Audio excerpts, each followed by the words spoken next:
Hey, Heidi Easley here, Texas Art and Soul, and I am so happy to interview Tiffany, the Tipsy Artist. Welcome, Tiffany. Thank you for being here. Hello. I'm so glad to be here. I am so happy we finally got to meet. So, as you come on, please comment. I know a lot of people will be watching this on the replay. So, as you're coming on, please say hi to Tiffany, make her feel welcome. She's going to be sharing some paint party business information. And for those of y'all that don't know, I have been following her for about 10 years. And so, this interview is several years in the making and just very, very honored that she took time out of her day to be here. So, first question, we're just going to get right into it. So, Tiffany, what got you into teaching paint parties? All right. So I do have a picture. I started at a very young age. So let's see if I can make sure it shows up visibly here. Oh my gosh, you are so adorable. Okay. So this is me, and I think about the fourth grade. And this is a pageant, and I was painfully shy. And I had a friend talk me into doing this with her. She was really into it. And so I didn't really have much of a traditional talent in terms, I don't sing very well. My daughter took all of that from me. And, or God knew in the future at that time. He was like, no, you don't get it. It goes to your daughter. So this is me, yeah, again, fourth grade doing this. And so that's pretty much the very early beginnings of when I got started, I guess, with that. But um, I, uh, I definitely learned a lot about self confidence and how to get out there. And I remember I kept looking down, and thankfully I had some really kind judges that looked at me and said, "You're such a pretty girl. If you could just look up and smile, that would be great." And so I started doing. I did a few of those. We didn't really get too seriously into the pageant world because we were kind of a little bit. I'm not judging anybody who does pageants, but it can be a little bit. It cultivates a very kind of a superficial experience, if you will, and we were kind of wanting to just be a little bit more, I guess, authentic as a little girl. So we didn't do a whole lot of that. We didn't get into like real seriously into the pageant world, but we did a little bit of it, and I felt like it was definitely a very beneficial experience, and it definitely got me out there in terms of using this as my talent to get out there and show my skill in a different way. And then jumping forward to teaching, I actually started teaching when I was in my early 20s and just kind of did it off and on, kind of a mix between marketing. I did that as like a side hustle business and then also working for some different companies and then continued to do the teaching and then the creative part. It was more just like private lessons, small things in my home. And then when my kids were really little, then I started doing like little crafts and cocktails and stuff like that. And I used to live in Texas. Oh, really? What Yeah. part? Oh gosh, all over. So all over. But It's a big state. There's a lot of places. yeah, it's Dallas area mostly. But I went to Texas Tech University, Okay. and that's where I'm a graduate from. Graduated with a bachelor's degree in fine arts, major in painting, minor in drawing, um, and then, um, but after that, West Texas is just so dry and barren, and uh, I'm originally from California, so I really wanted to get to a place that was much more green and lush. Right. So not California, but a lot closer. Ended up going up to the Dallas area, so lived in like the Frisco area. Yeah, I taught Yeah, in Frisco for several yeah, years. yeah. So it's a beautiful place, and we had a bunch of when I was younger, and my kids were little, and then that now I'm kind of jumping back to the original question you had, but so I had an art line also. I can't believe it's so you do so much in life. You're like, what did I do back then? Yeah. But yeah, so back then I was actually doing more of just making my art, and I forgot that I got into that for a while, but because that's just I'm old. It's like, oh my gosh, this is like 30 years you're ago. you're not old. Oh my gosh. Kinda. That's okay. It's okay. They say age is really trending right now, so I'm like, yeah, I'm really old. But yeah. But yeah. But back then, I actually had a little showroom up at the World Trade Center in Dallas, and I would sell to about 100 stores across the Midwest, and it was just my handmade pieces. I did a lot of crosses, like hand tooled metal crosses on layers of silk, and it was really those are really I have really good memories of that. But so I did a lot of that, but then we would just we that's why I did more of the crafts and cocktails. So we had a lot of moms that would all come over, and we would just you know do the whole. I never got paid for it, but it was just kind of a creative thing where we would all get together and do that kind of thing. And I didn't really get paid for anything as like a from a business perspective until quite a bit later. Because again, I just did it for fun. So that didn't happen until closer to probably uh, 2008, I guess, is when I kind of started really throwing my hat in the ring in a professional way and saying, okay, like I'm gonna make some money off this and see, if it can't do something. And sure enough. Yeah. I mean, for all of y'all watching, if y'all don't know, so Tiffany, she is like the queen of giant parties. And I remember when Pixie, my daughter, she's 16. She'll be 17 in a couple months. And when she was in first grade, I was teaching in Frisco. And I remember like when we would get all I was an art teacher, and we'd get all the specials teachers together, like maybe we had like a guest speaker. And so we'd all go to the gym. And I remember I would be on YouTube, like watching your videos of your giant parties. And I would like literally pause and go, oh my gosh, what did she put beside the canvas? Because I wanted to like, whatever Yeah. she's doing, like I need to do that. And you actually inspired me to do big parties. Like it was you that I would watch and go, oh my gosh, I just want to do big parties like her. This is the coolest chick I've ever seen. Like I just was like so just I don't know, you just inspired me so much. And I see some people in here. Yeah, very yeah, P. Grant says she has always inspired me, excited to see this. And so I don't know. I don't know if you know how many of us that you've inspired, but you have, and just by going out there and showing up. And I think one of the things that I appreciate about you so much is that you're so like when you do your parties and stuff like that, you're just so confident. And I think that's one of the things that a lot of our ladies and gentlemen struggle with because you were what fourth grade when you were doing your your painting in front of people, and a lot of people don't have that experience of being in front of people, and then they start teaching paint parties, and it's like, wait a minute, now I'm like the center of attention when I'm like, really, you're not. I mean, you are for a minute, but most of the time they're scared of their own painting. So yeah. I definitely want to speak to that because so I feel like sometimes people are wired differently. I have a tendency to become a lot more. It's odd, but when I'm in front of a really big crowd, it's very energizing to me, and it tends to create like a weird adrenaline rush of confidence. So I'm actually more confident in front of a much bigger audience than in front of a smaller one.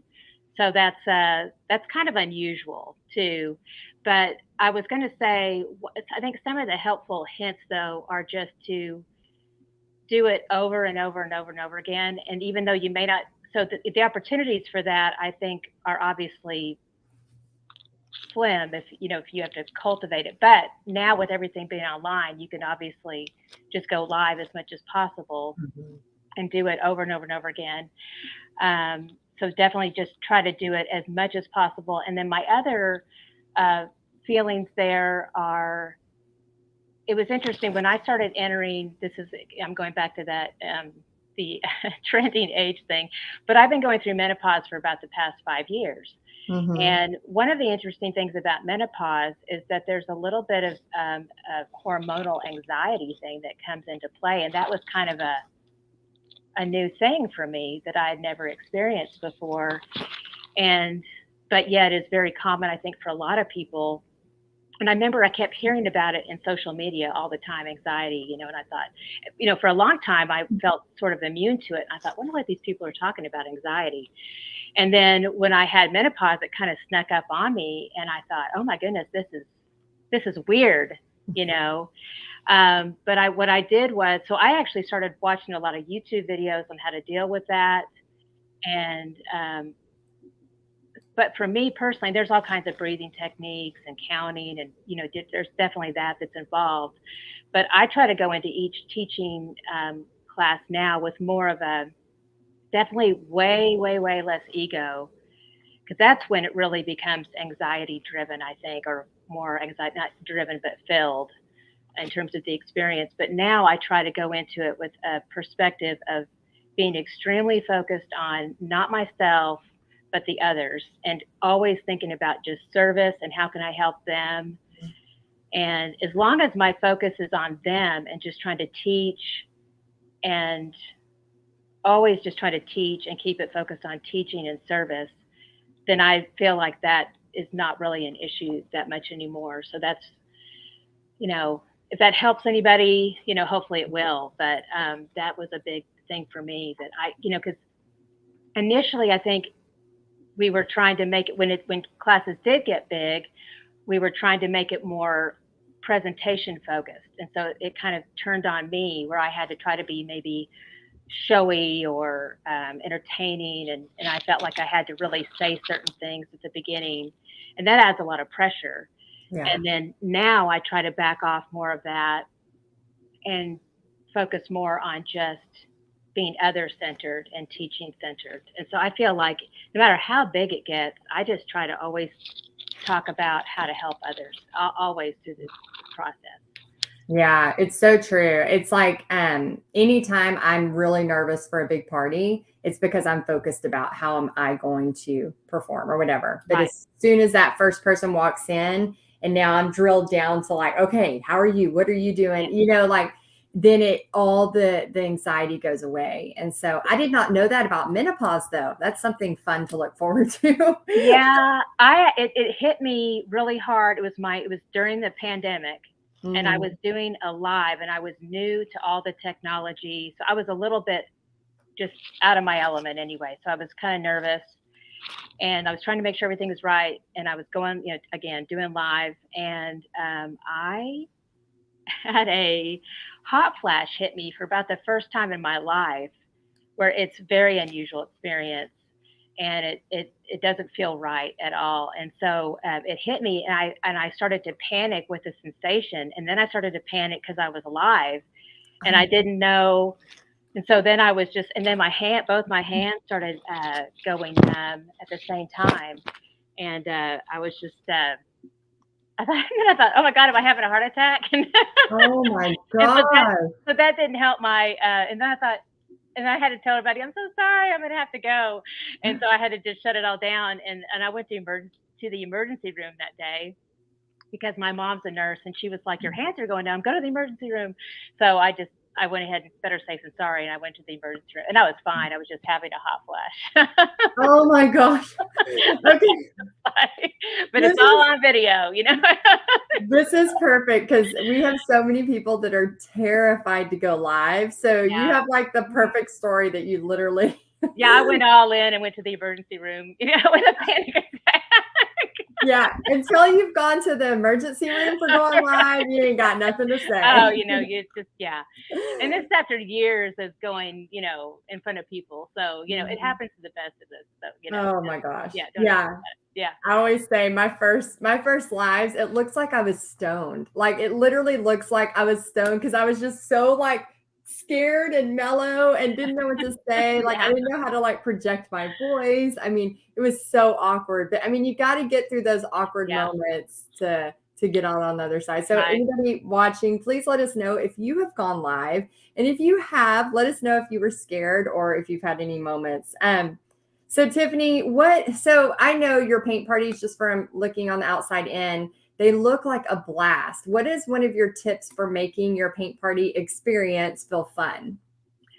Okay. So I would say it's always really important to make sure you have good control of your sound. That's a huge thing. And then I always make sure that I have my own playlist. That's actually in my contract. Um, so, because it can go really wrong if you don't have the ability to control the sound in your instruction and be heard by your audience. And I have a variety of playlists that I do. And this is kind of a fun little business tip, but I just do a real simple Pandora for business. If you go into a lot of public venues, they already have the licensing for Hmm. you. So they pay for that. But if you're ever in a situation where you need to pay for your own and you have to cover that, it's really affordable. I think it's like $30 a month, and you can have your own system and have the licensing part covered. But I do think it's important to have good sound. I always make sure I've got my music behind me and my voice is out in front of me. And so, sound again is really critical to the experience. And um, that way you can like turn the music down when you have to teach, and you yourself have to be heard. But then when it's an empty room, that really brings the mood down. So I feel like it's important to always have the room filled with ambient, fun, uplifting music. And so, and again, there's all kinds of different directions you can go with this. I mean, I'm actually doing a class this Sunday, as a matter of fact, that will be with the Church of Christ. And I was like, "Woo, I'm going to have to." So I have a whole acapella, Oh, yeah, because they you can't know, have music, right? right? Yeah. So I have that all ready to go. And sometimes if it's an older crowd, I'll have golden oldies. So I spent a lot of time creating very specific playlists that back up the energy of what I'm teaching and that kind of thing. Mhm. So that's a big thing. And then again, just um, as I as I teach, I just try to make sure that years of experience. I've learned a lot with people, like what their needs are. I Mhm. always try to make them feel really comfortable in the beginning with just introduction and where everything is, and trying to make them feel really comfortable. Lots of helpful hints around the room in terms of what's needed on the table or what's around us in the supply tables, all those things to make them feel really comfortable. Um, I was going to say, if you watched my very first class, you might want to not do everything I did. um, we've learned a lot. We do things differently. However, what I will say is one of the best experiences that I had was to actually get out of my element and go do something that was completely out of my skill set. And I do encourage people to do that too. For example, I went to one of those potting plant classes, Mhm.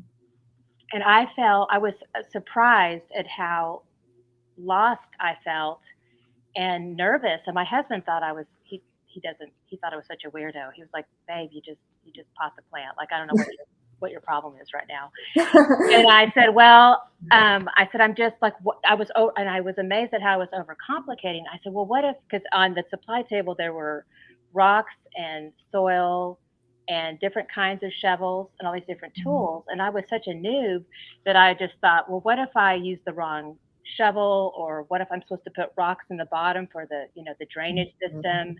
And I started trying to take a guess at how it was supposed to work. And then I thought, "Oh my gosh, this is how my students feel." Yeah. They don't know. I mean, everything is, if they've never painted before, they don't know how to wash the brush. I mean, it's so basic. And so you have to really think about all those little tiny things that they just have no idea. They have no idea how to hold the brush, how to Yeah. wash the brush. And so what's very natural to us is just so incredibly foreign to them. And and of course, if you're doing small classes, you're really way more in touch with that. One of the great things that happened to me, during the pandemic, I actually became slightly disconnected with my audience. I had so many people out working with them, and I was always up on stage. And I feel like I sort of had a little bit of disconnect with the very simple things that they needed. And so the pandemic definitely got me, well, it got me back into private lessons again. So I was one on one and very connected to just like the very simple questions that they had. And I really leaned into that. And anymore too, there's, people who have I mean, it's just amazing how what struggles that they have when they start to paint, and where to me the markings of a good teacher are, instead of being frustrated by that, to really lean into that and to watch it and to say, okay, what can I learn from this, and to really embrace every single struggle that the student has, and then really ask a lot of questions about that. And then I go back and I brainstorm with my team about, okay, what are all the different things that we can do to help them feel more comfortable and confident and overcome this? Mm-hmm. What tools can we create, to really help out with that? And so that's, one of the things that, because it's all about pleasure, and there are, you know, in terms of a good class, there are paintings that are beautiful, but that are not necessarily pleasurable or fun for the students. And that's been another big learning curve too. Sometimes you can do something and you'll know right away when, as you watch their faces and Mm-hmm. They're stressed out. You're like, yeah, when it becomes stressful and not yeah. fun. And Mm-hmm. we just had a painting like that. And I will say a good indicator of that, right on the we're very template driven, which is Mm-hmm. not everybody's style, and I that's one of those things where I definitely I recommend it, and then I understand people who don't. It's not something that the masses do because it is a lot to keep up with. Mm-hmm. It's very hard on me personally to keep up with every single little part and piece that they have to trace and everything. But and there are different ways to do all of that. But I will say that it can definitely alleviate a lot of tears and stress. But as we Yes. yeah, but as we go to and there's lots of different ways. Like traceables are actually that's a kind of a seamless way to do it. If they just trace it all, then they have it. And I Right. will say, if you are spending a lot of time on the trace and on the front end, and it's just taking you forever, that's a good indication that it's going to be a complicated, complex painting process too that will probably lack in the pleasure part of it. Right. So that's been, which is kind of disappointing on some levels, because you think, oh, this is so pretty. I'm super excited to do this. And then, but when you get into a 3-hour course with beginners, you have to be thinking about all of them and their relationship to that experience. And so typically, if it's a very simple line art that you zip out pretty quick, that's a good indication that will be a very pleasurable experience too from the painting part of it. So, yeah, so I answered that in a big, No, that's good. You but touched on a lot of stuff, and yeah, there's a lot of stuff. Yeah, yeah, and I this is think how you that, make it great. I think it's good too to mention, like, I remember there's this tiki hut that I was so proud of that I created and was like, oh my gosh, they're going to love this. And then I taught it and I was like, okay, I need to not have 17 colors for this paint party. And so Right. now my challenge has been, okay, how can I create paintings that are 5 colors or less? Like by Mhm. taking one pink and mixing it with white, and maybe we get 3 pinks from it, but trying to really like make it, my challenge is to try to make it, like you're saying, simpler so it is more fun for the painter. Because if we're like, oh, you need this and this and this and this and this, now they're just trying to figure out how to hold their brush, and we're trying to get them Right. to do stage 5 painting techniques or whatever, and Yes. it's not fun for them. So yeah, that's awesome. That's a really good point. um okay, so I know we all have challenges, right? But what is something that you, in your paint party business, a challenge that you've had that you've learned to overcome, and maybe something that you've learned along the way? Okay. So many challenges. Let's see here. Man,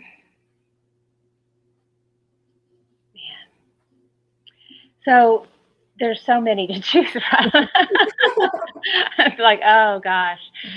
Um, so there's definitely a supply.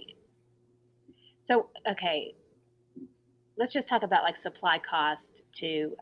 So like, for example, if you were looking at my first paint parties, we did all canvas, and rags, for example, on the table. And so don't do that.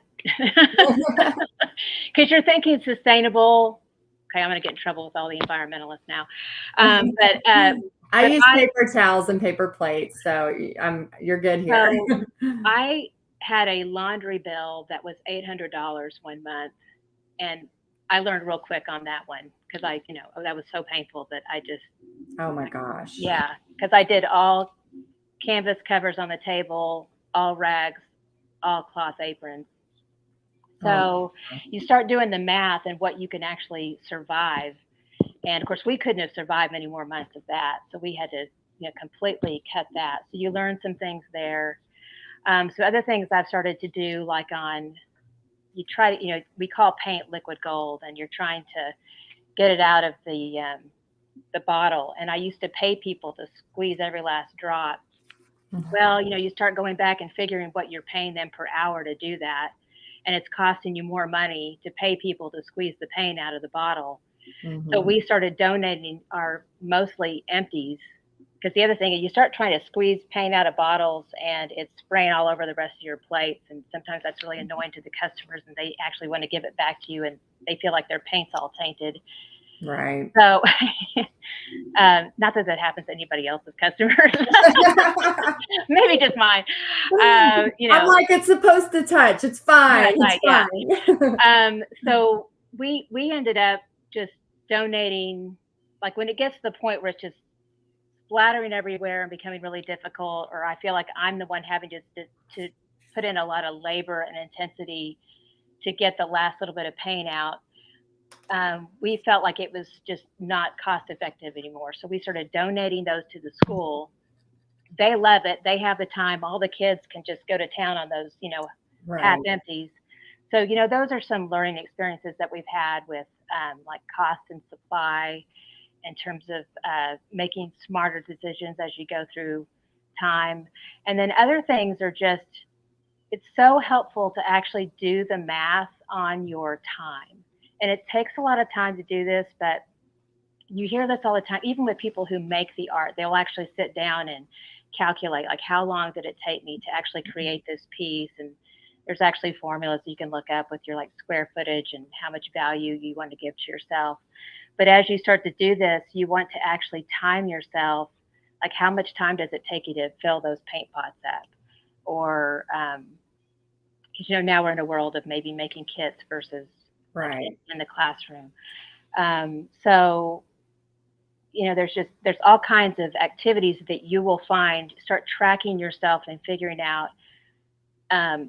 Go ahead, and we started setting timers, and I started calculating the time for how much it would take me to unwrap the canvas or prepare kits.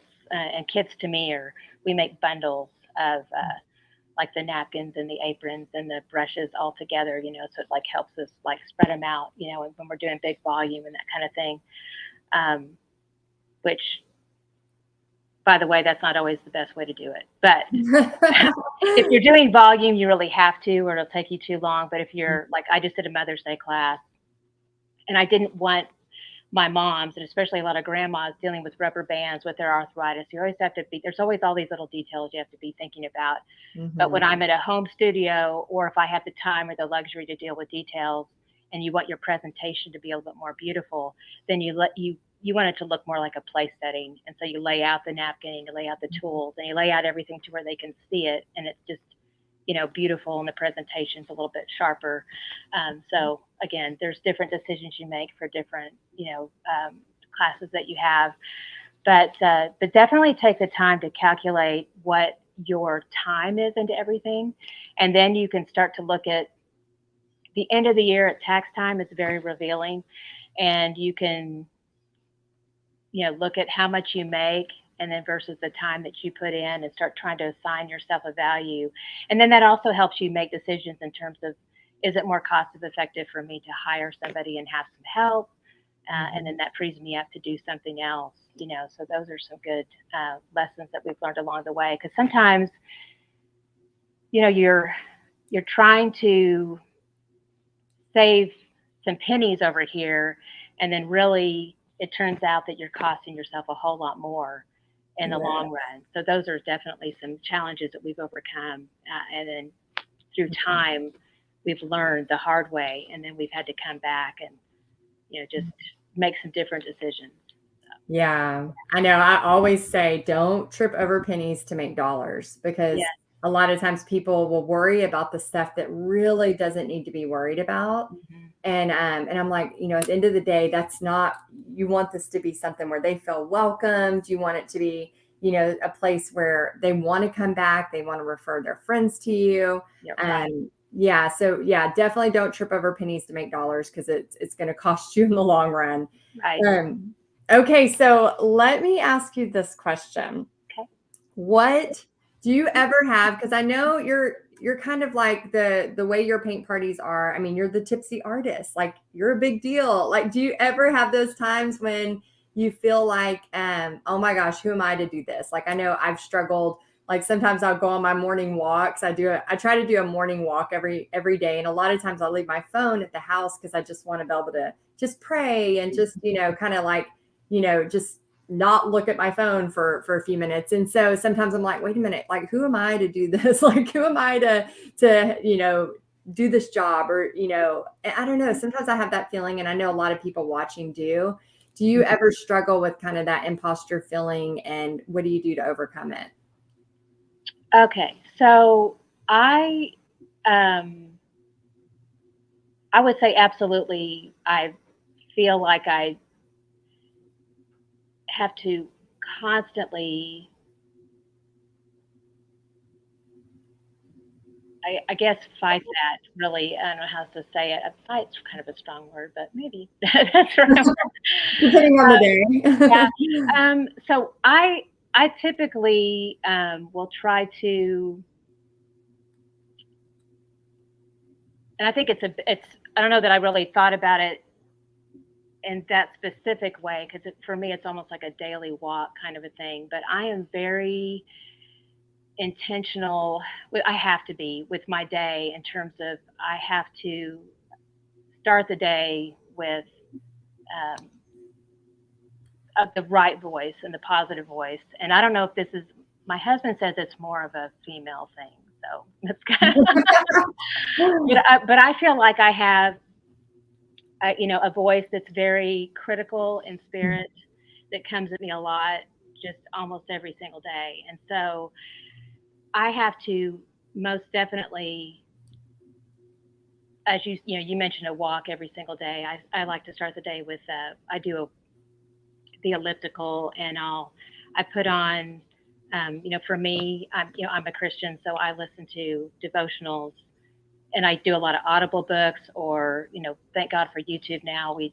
I have tons of that, that I can listen to. But I am definitely a junkie when it comes to being addicted to that, and I keep it on hours and hours a day. I feel like I have to, in order to have the right vision in my head and have the right words in my head, because I feel like words are so incredibly important. Mhm. And so I have to hear those positive words over my life constantly, all throughout the day. So that's just, for me personally, I feel like that's just something that I have to do Mhm. all the time. And or else I feel like if I don't, then sometimes I have another critical message that comes in, and so I try to always listen to things that are very uplifting. And aside from just spiritual content, which is a huge part of what I listen to every day to keep me uplifted, I also really am a big fan of like Entree Leadership. I don't know if you heard of that, but it's more of like a business perspective, and so it provides good leadership skills and those kinds of things to help give you solutions for challenges Is that you. that the Dave Ramsey on I show? think it is Dave Ramsey. Yeah, I love him. So I need to do more. What do you? says. I'm kind of, yeah. We were in really good shape until the pandemic, and I'm like, yeah, we really fell off our horse, and but we're Oh, getting back on our horse. But yeah, I yeah, think we all. I always listen to some Dave Ramsey when I feel like I'm going off the deep yeah, end. I'm like, I need he's a good dose of Dave Ramsey. he's super confrontational. Like, yeah, he'll kind of he really puts it out there very straightforward. Yes. But yeah, and I I listen to a lot of. I do have a diverse crowd that I definitely listen to. I mean, Mhm. I'm just but I mean, I'll listen to Oprah and Matthew McConaughey and Tony Robbins, and there's just a lot of great people out there too. But so yeah, I definitely and I don't know if that speaks specifically. Maybe I'm hoping I understood your question right, but definitely trying to stay grounded in that sense, and um, and then I guess too as I get um, and maybe I will say too, I don't know that I perceive, and I'm very yeah, I take it as a huge compliment, when other people uh, see our accomplishments. I don't know that I really live with this sense of I don't know. I don't really have a sense of just feeling so overwhelmed with that. To me, maybe I should. I mean, I'm definitely very grateful, but I feel like I'm always thinking about where I want to be to the point of I don't know. Every day to me is very humbling. I don't know. I Yeah, feel like I was about to use that word for you. I was about to say you're very, very humble, you know? yeah. I feel like I've come from a place. I think because I was well, when you're an artist, it's kind of hard to not feel extremely humbled all the time. Uh, I don't know, because I feel like we had definitely such hard times for such. I mean, we really, man, we had big struggles before Tipsy Artist. So like big financial problems, and so I mean, Tipsy Artist has been a huge, huge blessing, but I don't ever have that. I always remember where I came from and how, I guess, kind of precarious life is, and Mhm. you just, man, I mean, and especially with what we've just been through, with the pandemic, I was going to say it's, it was really, really, well, it was really hard, but then again, I say that, but then um, it was also an amazing time to experience, God's miracles because Mhm. we, one of the things that really spoke to me so much this through the pandemic was so many times I think people hustle, hustle, hustle, and then they attribute all their success to their hustle. And during the pandemic, it was such a crazy time in terms of all of God's miracles came to me in such a way to where I felt like I had nothing to do with it. I mean, it was so weird. Like I got this huge call from a big company they ordered like 200 paint kits all at one time. And I remember thinking, oh, I bet they've heard of me. That feeling of, oh, that's our, and the guy, well, I mean, yes, they had heard of me, but not in the way that I thought. So it was interesting. The gentleman who gave me the referral, the last time he saw me was when it was like probably 15 years ago. And I did a class with him for 10 people. And we were in Oh, a tiny little restaurant. He was the waiter. And wow. he had become now a big high level executive for Uh-huh. this computer company. And so he's like, oh, I didn't really, he goes, all I knew was that you were so nice to me as a waiter. So, Mhm. so Yes. it was one of those experiences where I was always really kind to the wait staff, always tipped him really well. He always remembered that. And then years later, that came back, to help me, Yeah. and serve me in a time when I needed it most. Oh, So we had all kinds of experiences like that through the pandemic where companies would reach out to us and help us with donations, and um, I mean, it just felt like every single time that we made it, it wasn't because of my efforts. It was because God was showing me that He had all these miracles for me that I had nothing to do with, and I didn't that I didn't, that I couldn't hustle and make happen. So it was really, really cool. I mean, that's amazing. I'm writing notes because I want to make sure I don't forget to say this about what you just said. Number one, you were talking about words being powerful.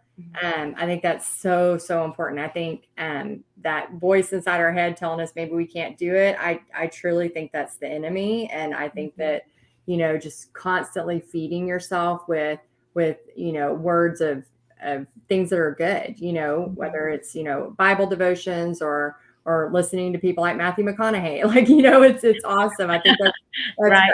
I mean, we can all just listen to Matthew McConaughey. It doesn't matter. Can't we? It doesn't matter. Like, all right. Yeah. All right. Yeah. And so, Yeah. and then also, like, I know that feeling of like, we went bankrupt over 10 years ago. It's been about 15 years now.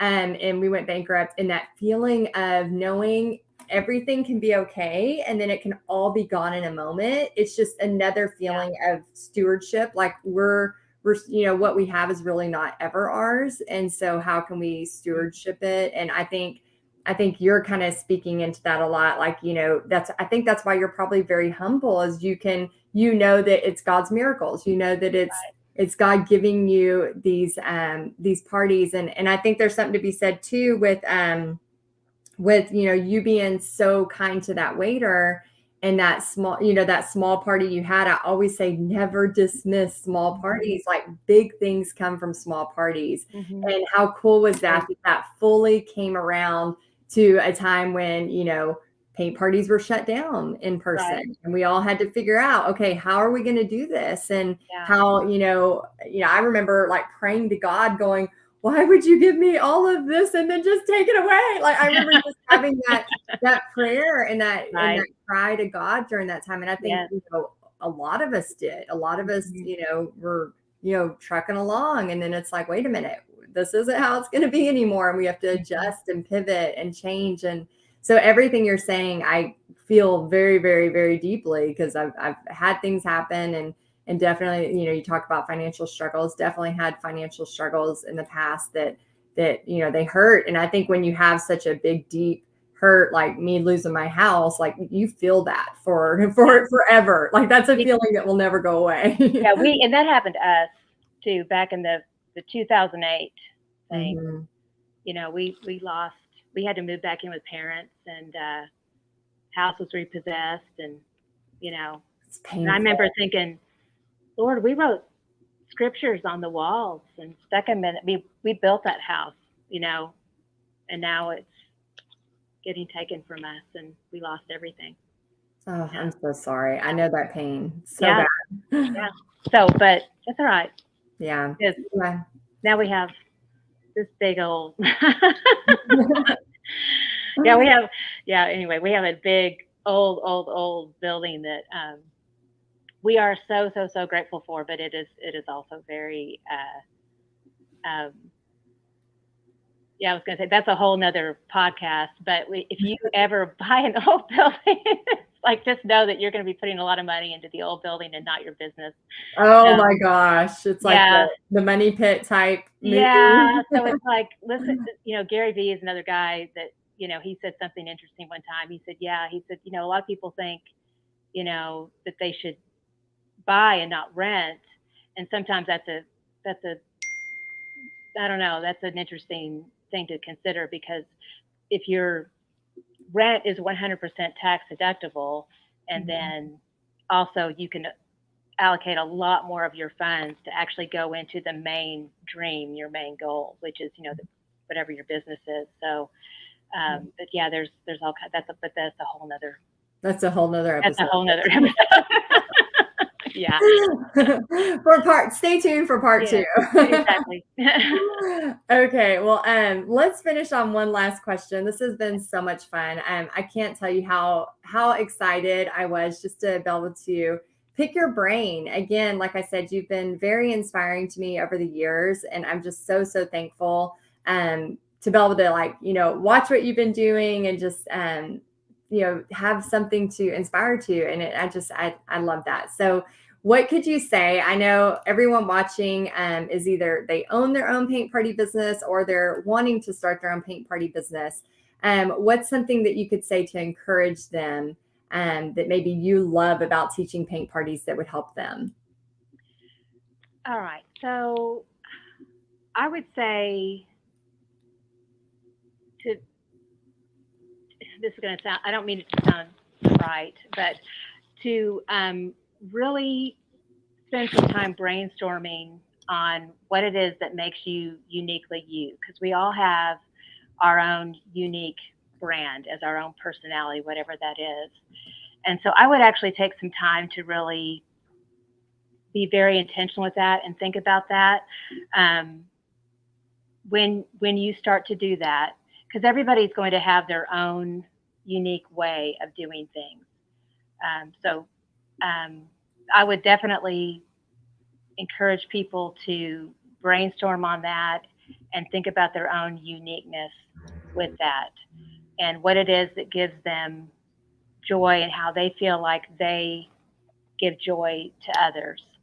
And to make that a big part of what they do. I will say that this is a huge healing ministry, and that is definitely not, it's almost like it may be a huge understatement to say that, but it is extremely healing for people.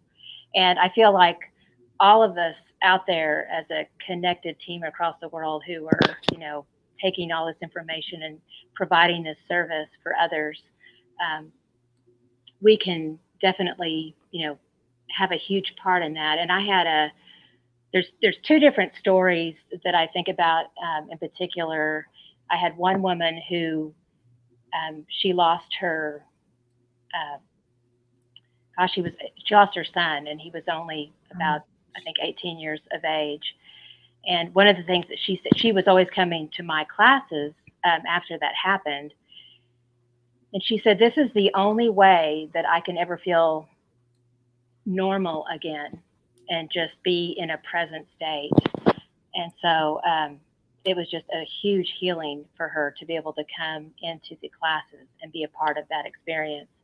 And then she actually ended up doing it, on a daily basis Oh, to help her. And she was also a 911 call operator too. Gosh, this woman had so much hitting her. And and then I had, another lady I just met at another paint party who she said, "Girl, I've been following you for, you know, all these years, and you just bring me so much joy. You helped me get through this horrible experience." She said, "I got blown up." And I said, "You got blown up?" what? And she kept going. And I gotta tell you the story. This just happened to me this last weekend.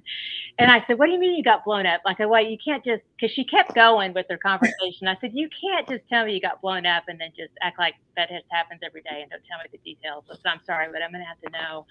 And Yeah. she said, "Yeah." She goes, "I was mowing my lawn and somebody was burning their trash next door, and one of the embers flew into the fumes Oh, and it exploded." And she pulled up her shirt and it was just covered in massive scar tissue.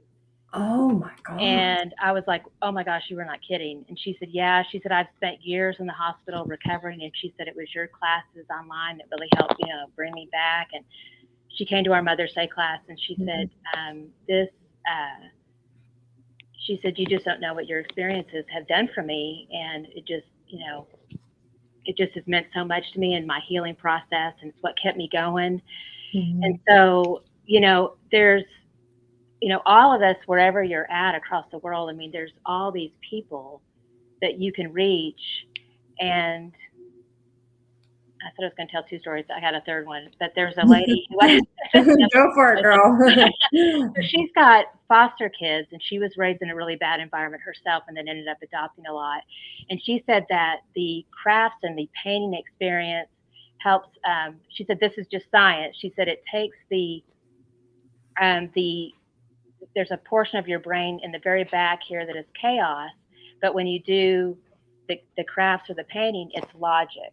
And so it gets you into a logical space where you're just, assessing, but there's also that present mode too. So it's in a present state of mind, but it's in a logical state of mind. So it calms you down. so she said, whenever I have all my foster kids, and she goes, if the chaos is elevating in the house, she said, I just make them all sit down and do crafts or paint. And, so she was saying, she said, we put you on YouTube, we just turn you on or whatever. So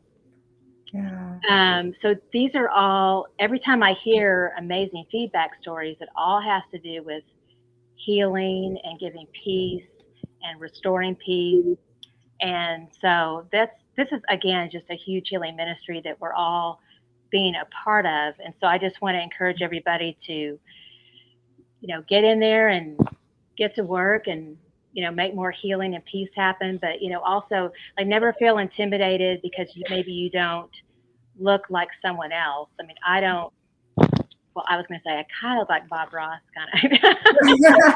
I kind of have frizzy hair, but, like, I may not have that look or like somebody else, but you have your own, unique quality. Like, some people may not relate to this, but somebody might relate, to you and who you are much more than they would relate to me. And so I feel like it's really important for, all of us as who we are with our own very individual personalities to just, come at this process with who we are and our uniqueness and deliver, this healing message and teach people, all over the world how to paint. So I love that, Tiffany. Oh my gosh, y'all, this is exactly what I've been saying for so many years. It's so true. Like, there's, some people cannot stand the sound of my voice. And so I'm never going to be able to help them or, but somebody might really fall in love with the Tipsy Artist and the way, she always looks so cool. And, we all want to be like her, right? And then somebody else is going to fall in love with Annie and the way she does her events, and Audrey and the way she does her events. Like, that's the thing that I love so much about this is it's seriously, like, I remember telling my brother, he was like, why are you showing people what you're doing? And I'm like, I am only one person. I can only teach so many paint parties. But what if everybody's out there sharing God's love, through art? What if everybody's out there? And you're so right. It brings that healing and that peace. And if we are all out there doing our part and all over, all different parts of the world, it's just, we're able to make a living, but we're also able to help other people. And I think it's so true. Tiffany says it perfect. You have to lean into what your uniqueness is and not worry about comparing yourself to somebody else, and I think that's so, so true. I love everything you just said. Thank you for saying that. You're welcome. Thank you too for this whole experience. So, oh, we're so happy to have you. And where can people find you if they want to learn more about you? Where can they go find you? Just tipsyartist.com. So that's where we, definitely are at for everything. So, or yes. I was going to say, or Facebook, but that's just facebook.com/tipsyartist. We're everywhere, really. But I try to direct people back to the website just because, that's where you can find, pretty much everything. But yeah, we're pretty much everywhere on every social media, but just at Tipsy Artist there. So. And if they want to come to a live paint party, can they? Yes. And where is that? So we are based out of Guthrie, Oklahoma. That's our home. And we do travel all over the place. But for the most part, this is our home studio here. So you can come see us almost every Saturday. And we do have Airbnbs up above us now too. So you can look us up on, actually, I would just go to tipsyartist.com. There's a link on the page for Airbnbs, but we've had some people who have come here for like a girls' weekend getaway or fun. Or couples or whatever. You could stay the night and then come do the class. But yeah, so. Very cool. I love it. So yeah, make sure to go check her out at thetipsyartist.com and see what she has to offer. And we're just so happy you were able to take some time out of your busy schedule to encourage our paint party artist here. So thank you so much, Tiffany. You're so welcome. All right. Y'all have a great day and we'll see you soon.